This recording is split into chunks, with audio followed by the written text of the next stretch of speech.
When the phrase, "I only care about you," becomes a quiet excuse for behavior that restricts or manipulates.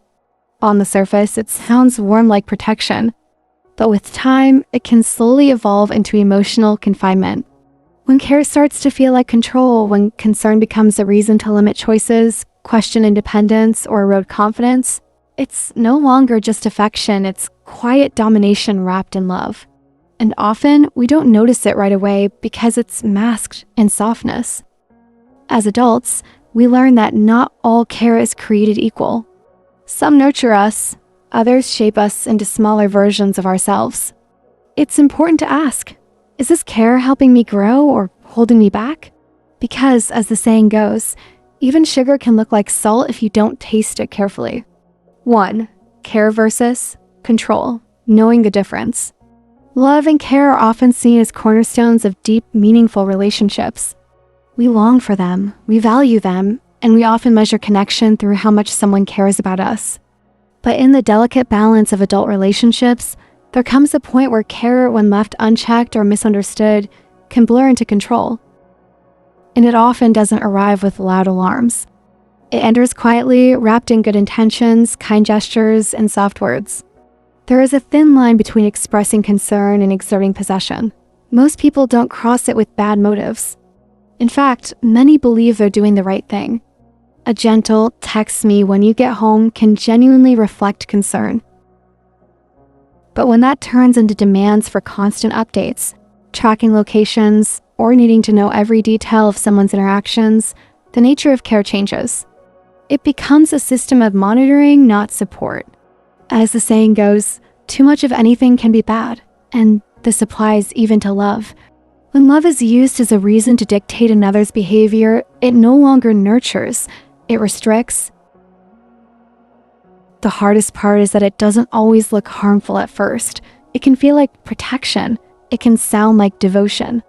And yet, over time, it begins to limit rather than liberate. From an adult woman's perspective, this dynamic can be especially confusing. We're taught to value attentiveness. We're encouraged to seek out care in relationships, but we're rarely taught how to distinguish between care that supports and care that suffocates. The difference lies not in how much someone loves us, but in how that love is expressed. True care honors autonomy. It respects boundaries. It doesn't need to control in order to feel connected. On the other hand, control often disguises itself as care. It says, "I just want to protect you," but what it really means is, "I want to manage what you do, how you think, where you go, because that makes me feel secure." It's not always about power in the aggressive sense. Sometimes it's about fear. Fear of loss, fear of rejection, fear of not being enough. But even then, when care is motivated by fear rather than respect, it begins to chip away at the core of personal freedom. It creates emotional dependencies that are hard to notice until we feel a subtle loss of self. Another idiom that comes to mind is, "The chain of habit is too light to be felt until it is too heavy to be broken." This rings true in relationships where control is disguised as care. It starts with little things, asking questions, checking in, giving advice. Then, slowly, those questions turn into demands, the check-ins become expectations, and the advice becomes rules. We adjust, accommodate, compromise, until one day we look up and realize we've lost sight of our own boundaries. It's not about blame. This isn't about villainizing the other person or labeling someone as toxic for showing concern. It's about learning to recognize the difference and having the courage to name it. Sometimes the person overreaching is unaware. Sometimes they think they're showing love in the best way they know how. But as adults, we are responsible for communicating our boundaries and recognizing when care stops feeling like care. Being cared for should never feel like being managed. Love should never cost us our independence. We can appreciate someone's concern without surrendering our agency. We can be loved deeply and still walk through the world on our own terms. The healthiest relationships are not those without conflict or difference, but those where both people feel safe to be fully themselves, without fear of judgment, control, or silent punishment. As another saying goes, love is not about possession, it's about appreciation. To truly care for someone is to allow them to be who they are, not mold them into who we wish them to be. It's a dance of presence and distance, closeness and respect, connection and space. In the end, the difference between care and control comes down to one question. Does this make me feel more like myself or less? Because the kind of care that is rooted in respect will never ask you to shrink to fit into someone else's comfort zone. It will walk beside you, not ahead or behind. It will honor your individuality, not override it. And that kind of care? That's the one worth holding on to. 2. Common signs of disguised control. Control doesn't always come with a loud voice or a slammed door. Sometimes it comes wrapped in the language of love, cloaked in concern and tied with a ribbon of sweet intentions. That's what makes it so difficult to recognize. In adult relationships, especially ones built on emotional closeness, it's easy to confuse control with care, especially when it doesn't appear aggressive or overt. But just because something isn't loud doesn't mean it isn't heavy. Controlling behaviors often start with the kind of comments that sound thoughtful or even flattering. They seem small, subtle, and even considerate at first glance. But over time, they become patterns, habits that chip away at one's autonomy, like drops of water slowly hollowing a stone. It's like the saying, a constant drip wears away the stone, not by force, but by persistence. That's how disguised control works, not as a wave crashing down, but as a quiet erosion of self. These signs can often be dismissed by both the giver and the receiver.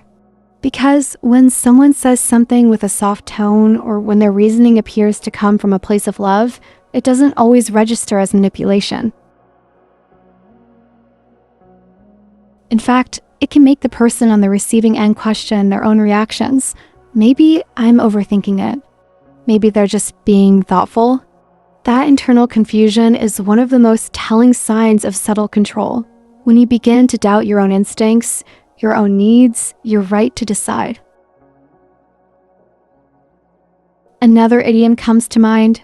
Chains of gold are still chains. Just because a limitation feels luxurious or wrapped in affection doesn't mean it's not limiting. True connection is not about how close someone can pull you in, but about how freely they can let you be. The moment someone's preferences begin to take precedence over your comfort, your freedom of choice, or your social independence, it's worth pausing to ask, is this love or is this fear in disguise? Control often presents itself as a series of questions, suggestions, or preferences. It isn't demanding. It hints, it doesn't forbid it. It is discouraging. And over time, that kind of influence begins to guide behavior not through force, but through emotional pressure. You know, I don't like when you do that becomes less of an opinion and more of an unspoken rule. When these subtle restrictions pile up, they shape how you move, what you choose, even how you think. And yet, it's important to remain balanced in how we interpret these moments. Not every expression of concern is control. Not every preference is manipulation. That's why awareness, not accusation, is the key.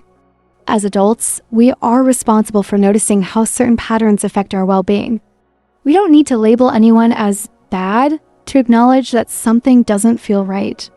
It is possible to love someone and still need space from the way they express that love. Sometimes, disguised control isn't about dominance at all, it's about insecurity. Fear of losing someone can drive people to cling tighter. But when that fear leads to behavior that diminishes another's sense of self, the relationship begins to lose its balance. Love can't breathe in an environment where one person always has to shrink to make room for the other's comfort. There's a saying that fits here. When you walk on eggshells, you crack yourself. The more we adjust ourselves to avoid discomfort, the more we begin to lose the clarity of who we are. Emotional safety isn't just about avoiding conflict. It's about being able to exist as your full self without subtle penalties.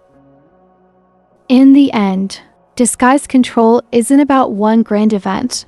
It's about the accumulation of small things that lead you to feel less free, less confident, less seen. It's not a matter of blame, but a matter of awareness. Because Once we can name what we feel, we can begin to protect our boundaries with gentleness and strength. And in doing so, we reclaim a kind of freedom that no one else can define for us. 3. Why we confuse control with love. There's something deeply rooted in the way we've been conditioned to understand love, something that tells us if it's not intense, it's not real.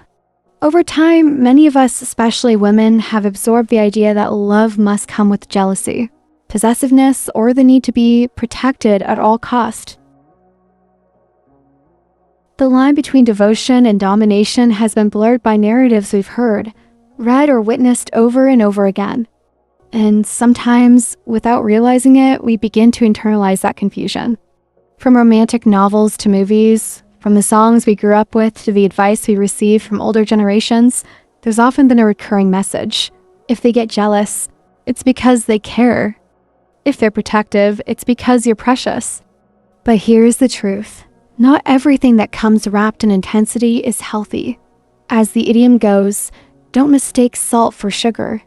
Just because something looks like love, feels like love, or is labeled as love doesn't mean it is. As women, we're sometimes taught to see attention as affirmation, even if it comes at the cost of our autonomy. A partner wanting to know where we are at all times, or having strong opinions about who we spend time with, may be framed as deep involvement. And in the beginning, it can feel flattering. We tell ourselves, at least they care. At least I matter to them. But slowly, the very thing that made us feel chosen begins to feel like a cage. This doesn't mean the other person is inherently bad. It doesn't mean we're foolish. It simply means we've been living in a world where love and control have been allowed to overlap too often without enough pause or reflection. The difference between the two can be subtle, especially when we've been taught to value connection above personal boundaries. As the saying goes, you can't see the forest for the trees. When we're emotionally close to someone, it's easy to lose sight of the bigger picture. Another reason we confuse control with love is because of how guilt shows up. Wanting space, asking for privacy, or expressing discomfort around constant oversight can feel selfish. We might second-guess ourselves. Am I being too distant? Too cold? Am I pushing them away? In trying to protect someone else's feelings, we end up neglecting our own. The emotional labor of maintaining peace, soothing insecurities, or constantly explaining boundaries can become exhausting. But we carry it, thinking it's part of love. We tell ourselves that compromise is essential, and it is, but compromise should never cost us our sense of self. A relationship should be a home, not a hiding place. And yet, when control masquerades as love, we begin to shrink quietly to avoid conflict, to preserve connection. It's also worth saying that not all control is intentional. Some people express their own fear of loss, abandonment, or vulnerability in ways that become restrictive to others. It's not always about power, it's often about fear. But even fear, when not acknowledged or managed, can lead to damage. Hurt people, as the saying goes, not out of cruelty, but out of unhealed wounds. And if we're not careful, we end up accepting that hurt as normal. From a woman's perspective, especially one navigating adulthood, careers, emotions, and relationships, it's easy to seek certainty and connection. And sometimes control feels like certainty. But deep down, we know the difference. We know when something feels off, even if we can't name it yet. That quiet discomfort. It's not ungratefulness. It's your intuition asking you to look closer. In the end, recognizing the difference between love and control isn't about blaming the other person. It's about honoring your own clarity. It's about choosing a version of love that holds space, not tightness. Because true love, does not demand that you disappear to be held. It invites you to show up fully, flaws and all, and still feel free. 4. The weight of silence in adult relationships. One of the reasons many of us choose silence is fear not the dramatic kind, but the quiet, persistent fear of being misunderstood. As adults, we often walk the fine line between honesty and harmony, unsure when speaking our truth crosses the line into making things harder. There's a kind of pressure, silent but present, to maintain the image of the calm, agreeable partner. So instead of voicing concerns, we smile, we nod. We say, it's fine, even when it's not. Still waters run deep, and sometimes behind the calm exterior lies a sea of unspoken emotions. As women, especially, we're often expected to carry emotional intelligence for two. We sense the mood, we soften the blow. We adjust our words, we keep things running smoothly. And when something doesn't sit right, we don't always speak up. Not because we don't care, but because we care so much, we don't want to disturb the balance. But here's the truth. Peace at any price is no peace at all. If the cost of that calm is self-betrayal, then it's not harmony, it's quiet resignation. It's important to recognize that silence doesn't always come from passivity. Sometimes it comes from exhaustion. Constantly weighing how to phrase something, how to avoid being seen as dramatic or overly sensitive, can be mentally draining. And over time, this cautious communication becomes a habit. We shrink not because someone asks us to, but because we've learned it feels safer to do so. We mold ourselves into a version we think will be easier to love. Better the devil you know than the devil you don't, they say, but what if the real danger is not speaking at all? That's the irony. The more we try to avoid confrontation, the more we confront ourselves internally. The tension doesn't disappear, it just buries itself deeper. And eventually it begins to affect the way we see ourselves. We start questioning our right to feel hurt, our right to ask for space, our right to be fully seen and heard. But you can't pour from an empty cup. If you're constantly giving without replenishment, it's only a matter of time before resentment, fatigue, or indifference sets in. Yet, this isn't about villainizing anyone. It's not about blame. It's about reflection. Many of us fall into this pattern not because we're weak, but because we were never taught that discomfort in a relationship can be a signpost, not a failure. Discomfort doesn't mean you're broken or ungrateful. It just means something needs attention.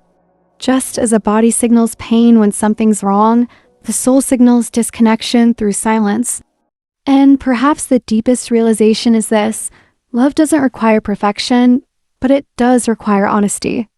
Not brutal, careless honesty, but grounded, kind honesty. The kind that says, "This matters to me," without fear of being dismissed.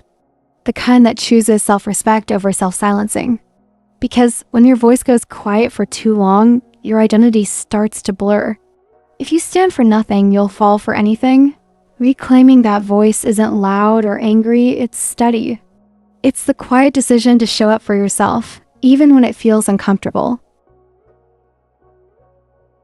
It's the choice to trust your own emotional signals.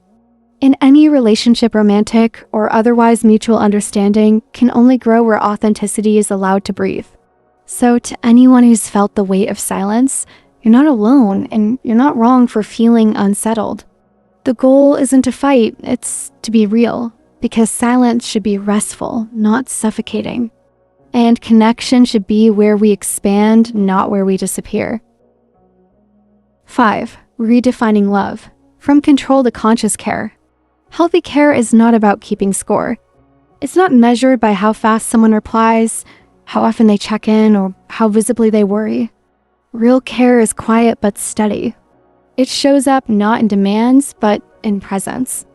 Empty vessels make the most noise, and sometimes what is loud and persistent is not love, it's insecurity trying to disguise itself as affection.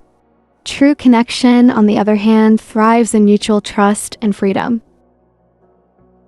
From a woman's perspective, learning to recognize this difference can take time, especially when many of us have been socialized to equate love with sacrifice or closeness with constant access. But love does not mean surveillance. It does not mean being emotionally available at every moment. Even the sun needs space to rise. Healthy care offers space without creating distance, and presence without pressure. A caring partner is someone who doesn't take your silence personally. but instead trusts your rhythm. They don't see your independence as a threat, but as a strength. In a healthy dynamic, love is a source of stability, not control. It whispers, "I'm here when you need me," rather than shout, "Why don't you need me right now?" Because love is not about possession, it's about appreciation, and appreciation happens best when both people are allowed to be fully themselves. Yet in real life, the lines can blur. Sometimes we ourselves mistake control for love, not because we want to be controlled, but because we're used to proving our loyalty through compromise. We believe that giving in means giving more, but too much of a good thing can be bad. Constant emotional availability does not equal emotional health. What we need is not more responsiveness, but more respect. Respect for each other's time, energy, and emotional cycles. That's why, when we talk about redefining love beyond control, it isn't about blaming anyone. It's about breaking cycles gently, thoughtfully, and with awareness. It's about realizing that both people in a relationship may bring in old patterns, outdated beliefs, or unrealistic expectations. And when we start calling out controlling behaviors, not with accusation, but with clarity, we give the relationship a chance to evolve. Setting boundaries isn't pushing someone away. It's pulling yourself back into alignment. It's saying, "I want to be here fully, but I also need space to be myself." And if a connection can't survive your authenticity, it may not be the right environment for you to grow. Because a flower does not think of competing with the flower next to it, it just blooms. A loving relationship allows both people to flourish, not fold. As adults, it's our responsibility to reflect on how we love and how we receive love. Just because something is familiar doesn't make it healthy. Just because it's comfortable doesn't make it right. When love starts to feel like something you need to earn, or like something you constantly have to explain yourself within, it may be time to pause and reassess. Because when you lose yourself to keep someone, the cost is always too high. In the end, love should feel like a home, not a holding cell. It should be a place where you are seen and supported, not monitored and managed. And the more we learn to tell the difference between affection and restriction, the more we step into relationships that truly nurture who we are. We don't need perfect partners, we need conscious ones. People willing to grow, to listen, and to care in ways that liberate, not limit. And maybe the most radical thing we can do is this, to believe we are worthy of that kind of love. Don't forget to like, share, and subscribe.